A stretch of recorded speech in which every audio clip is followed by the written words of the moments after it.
මාගේ YouTube නාලිකාවට ඔබ සැම සාදරයෙන් පිළිගන්නවා. World on Don's Eye. මම වික්‍රමගේ දොන් ධම්මික. මම දැන් ජීවත් වෙන්නේ මැලේසියාවේ කුවාලාලම්පුර් නුවර. ඔබට මේ පිටිපසින් පේන්නේ කුවාලාලම්පුර් නුවර දර්ශනීය හරස්කඩක්. විශේෂයෙන්ම රාත්‍රී කාලය තුර ඔබට මේ දකින්න ලැබෙන කුළුණ TRX කුළුණ වර්ණ වෙනස් කරමින් කුවාලාලම්පුර් නුවර තිබෙන විශාලතම හා දර්ශනීයම සංචාරක ආකර්ෂණයක්. එවැනි පසුබිමක් සිදු කරගනිමින් තමයි මම මේ වීඩියෝව පටිගත කරමින් සිටින්නේ. කුවාලාලම්පුර් නුවර කියලා කියන්නේ ඉතාමත් ජීවුණු නගරයක්. එහි ජීවත් වෙන මම අන්තර්ජාතික මාධ්‍ය ආයතනයක ආසියා ශාන්තිකර කලාපය තුල පිහිටි අන්තර්ජාතික මට්ටමේ මාධ්‍ය ආයතනයක වැඩසටහන් කළමනාකරුවෙකු ලෙස සේවය කරමින් සිටිනවා. ඊට පෙර මම ශ්‍රී ලංකා රූපවාහිනී සංස්ථාවේ නම් ජාතික නාලිකාවේ වසර 14කට ආසන්න කාලයක් ඉංග්‍රීසි ප්‍රවෘත්ති එකකට අනුයුක්තව මාධ්‍යවේදියෙකු එසේ නැත්නම් වැඩසටහන් නිෂ්පාදකවරයෙකු ලෙස සේවය කළා. මේ සඳහා සියල්ල පදනම් වෙන්නේ මගේ උසස් අධ්‍යාපනය තුල. විශේෂයෙන්ම මම කොළඹ විශ්වවිද්‍යාලයේ ජාත්‍යන්තර සම්බන්ධතා පිළිබඳ විශේෂවේදී උපාධිය හදාරන අතර එම විශ්වවිද්‍යාලය තුලම මගේ ශාස්ත්‍රපති උපාධියත් එහෙම නැත්නම් Master of International Relations උපාධියත් සම්පූර්ණ කර ගැනීමට මට හැකියාව ලැබෙනවා. එපමණක් නොවේ. මාට දකුණු කොරියාවේ සෝල් අගනුවර පිහිටි සෝල් ජාතික විශ්වවිද්‍යාලයේ දෙවන ශාස්ත්‍රපති උපාධිය හැදෑරීම සඳහා විශේෂත්වයක් දිනා ගැනීමටද හැකියාව ලැබෙනවා. ඒ අනුව මම සෝල් ජාතික විශ්වවිද්‍යාලයෙන් Global Master of Public Administration එසේත් නැතිනම් ගෝලීය රාජ්‍ය පරිපාලනය පිළිබඳ ශාස්ත්‍රපති දෙවනි උපාධිය ලබා ගැනීමට හැකියාව ලැබෙනවා. මෙම සියල්ල මගේ ජීවිතේ ලැබිච්ච අත්දැකීම් සහ ජයග්‍රහණ. මම හිතුවා මෙම සියලු ජයග්‍රහණ හා අත්දැකීම් මගේ පෞද්ගලික අභිවෘද්ධිය සඳහා පමණක්ම නොව මා සතු දැනුම ඔබ වෙත ප්‍රදානය කරමින් එහෙම නැත්නම් ඔබ වෙත ලබා දෙමින් මෙය බෙදා හදා ගැනීමට මෙය අවස්ථාවක් කරගන්නට. ඒ අනුව තමයි මම මේ පළමු වැඩසටහන පටිගත කරන්නේ. විශේෂයෙන්ම මා ලබා ඇති අන්තර්ජාතික සම්බන්ධතා පිළිබඳ අවබෝධය සහ දැනුම ජාත්‍යන්තර ලෝකීය පිළිබඳව පිපාසාවෙන් තොරතුරු හොයන ඔබ වෙත මගේ දැනුමින් කොටසක් ඔබ හා බෙදා හදා ගැනීම අරමුණු කර ගැනීම තමයි මේ වැඩසටහන පටිගත කරන්නේ. ඒ අනුව අද පටන් මට හැකිය අයුරින් ලෝකයේ පවතින යම් ප්‍රවණතා යම් කාලින සිදුවීම් සහ ජාත්‍යන්තර දේශපාලන සිදුවන වෙනස්කම් පිළිබඳව යම් විග්‍රහයක් ඔබ වෙත ගෙනීමට මා අපේක්ෂා කරනවා. ඒ අනුව යම් ජාත්‍යන්තර දේශපාලනීය විග්‍රහයන් පිළිබඳ පවතින යම් රික්තකයක් එහෙම නැත්නම් වැකියුම් එකක් පෙරවීම සඳහා යොදා ගැනීමටද මම වැඩසටහන අපේක්ෂා කරනවා. ඒ අනුව ගෝලීය දේශපාලනය තුළ වඩාත් කතා බහට ලක්ව ඇති බංග්ලාදේශය පිළිබඳව අද මගේ පළමු වැඩසටහන තුළ අවධානය යොමු කරලීමට මම අපේක්ෂා කරනවා. ඔබ දන්නවා බංග්ලාදේශය කියලා කියන්නේ දකුණු ආසියාවේ පිහිටි රාජ්‍යයක්. විශේෂයෙන්ම ලෝකයේ 8 වෙනි ජනාධිකම රාජ්‍ය ලෙස සැලකෙන බංග්ලාදේශය මේ වෙන විට දේශපාලන වශයෙන් අස්ථාවරත්වයක් නිර්මාණය වී තිබෙනවා. ඊට හේතු වෙලා තියෙන කාරණේ පිළිබඳව සහ ඒ හා බද්ධ වෙච්ච කාරණා රැසක් මා අද වැඩසටහන තුළ සාකච්ඡාවට බඳුන් කිරීමට උත්සාහ කරනවා. විශේෂයෙන්ම මාත් මගේ රට ශ්‍රී ලංකාව මගේ කලාපයේ පිහිටි දකුණු ආසියානු කලාපයේ පිහිටි රාජ්‍යයක් සමීප රාජ්‍යයක් මිත්‍රශීලී රාජ්‍යයක් වශයෙන් බංග්ලාදේශය තුළ ඇතිවෙච්ච අස්ථාවරත්වයට හේතු වෙච්ච කාරණා සහ එය කලාපීය වශයෙන් අපට කොපමණ බලපෑමක් එල්ල කරනවාද යන්න පිළිබඳව පවා මම මෙහිදී අවධානය යොමු කිරීමට අපේක්ෂා කරනවා. විශේෂයෙන්ම 2024 ජූලි මාසයේදී බංග්ලාදේශය තුළ ඇතිවෙච්ච ජුලයි රෙවොලියුෂන් එහෙම නැත්නම් ජූලි විප්ලවය හේතු කරගෙන බංග්ලාදේශය තුළ එවක පැවති ෂේක් හසීනාගේ රජය බලෙන් පහ කර දැමීමට උද්ඝෝෂණ දියත් කෙරුණා. ඒ අනුව බංග්ලාදේශයේ තරුණ ප්‍රජාව එහෙම නැත්නම් ජෙන්සි කණ්ඩායම් කියන කණ්ඩායම් විසින් බංග්ලාදේශ රජයට එරෙහි සංවිධානය කළ උද්ඝෝෂණ වල ප්‍රතිඵලයක් ලෙස එවක රජය බලෙන් පහ කර දැමුණා. මෙම උද්ඝෝෂණ සඳහා පෙළඹවීමක් ඇති කරලීමට යම් හේතු කාරණා ඇති බවට අපිට යම් ඉඟි පළ කර ගැනීමට හැකියාව තිබෙනවා. විශේෂයෙන්ම දකුණු ආසියානු කලාපය තුළ මේ හා සමානම උද්ඝෝෂණ හේතු කරගෙන රාජ්‍යන් කිහිපයක බලය වෙනස් කෙරෙලීමට යම් කණ්ඩායම් උත්සාහ කරපු ආකාරයක් పూర్ව අවස්ථා අපිට දක්නට ලැබෙන විශේෂ උදාහරණයක් විදිහට නේපාලයේ ආසන්නම සිදුවීමක් ලෙස නේපාලයේ රාජ්‍ය තුල එවක රාජ්‍ය පෙරලා දැමීමට මෙම තරුණ කණ්ඩායම් ක්‍රියා කළා. ඒ වගේම ශ්‍රී ලංකාව තුලත් විශේෂයෙන්ම මෙවැනි ආකාරයේ උද්ඝෝෂණ හේතුවෙන් බලය වෙනස් කරලීමට ක්‍රියාමාර්ග ගැන්වුණා. ඒ අනුව බංග්ලාදේශත් මේ ආభాෂ කරගෙන යම් තාක් දේශපාලන වශයෙන් එවක පැවති රජයට විරුද්ධව පැවති දූෂණ චෝදනා, රජයට විරුද්ධව පැවති අප්‍රසාදයන්, රජයේ අනිසි ක්‍රියාමාර්ග, ජනතාව පීඩාකාරී ලෙස ගන්නා වූ ක්‍රියාමාර්ගවලට විරුද්ධව තරුණ කණ්ඩායම් එළියට බැසීමේ ප්‍රතිඵලයක් වශයෙන් 2027 ජූලි මාසයේදී ෂේක් හසීනාගේ රජය බලයෙන් පහ කර නව රජයක් බිහි කිරීමට, නව රජයක් අන්තර්වාද රජයක් බිහි කරලීමට තරුණ ප්‍රජාව ක්‍රියා කළා. එදී වඩාත් ක්‍රියාකාරී දායකත්වයක් දැක්වීම තරුණ ජෙන්සී කණ්ඩායම්. එම බලය මාරුවීමේ ප්‍රතිඵලයක් ලෙස එවක අගමැති ෂේක් හසීනා ඉන්දියාවට පලා ගියා. රට තුළ දේශපාලන අස්ථාවරක් නිර්මාණය කළා. ඒ දේශපාලන අස්ථාවරත් පිරීම සඳහා ඉදිරිපත් වෙච්ච නායකත්වය ලබා දීම සඳහා ක්‍රියා කළේ නොබෙල් සම්මාන ලබී මොහමඩ් යුනුස්. ඔහු ඉතාමත් ප්‍රකට ආර්ථික විද්‍යාඥයෙකු ලෙස සැලකෙනවා. බංග්ලාදේශයේ ආර්ථික වශයෙන් විශාල විප්ලවයක් සිදු කිරීමට සමත් වූ මෙම මොහමඩ් යුනුස් අන්තර්වාද රජයේ නව නායකයා ලෙස අනතුරුව පත් කර ගැනුණා.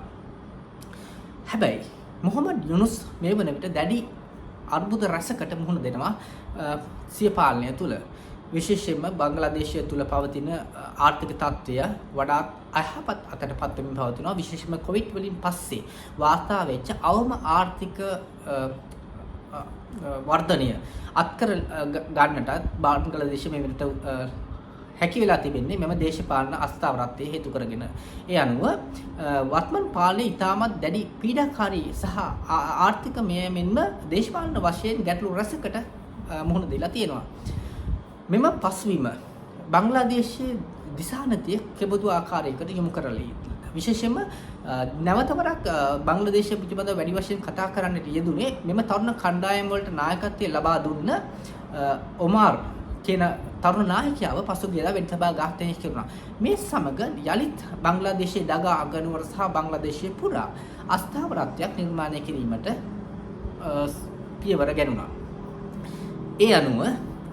මේ අනුව බංග්ලාදේශය සහ ඉන්දියාව අතර පවතින සබඳතාව පවා පළුදු වීමකට ලක් වෙලා තිබෙනවා. විශේෂයෙන්ම හිටපු රජය ෂේක් හසීනාගේ රජය පෙරලා දැමීම සඳහා ඉන්දියාව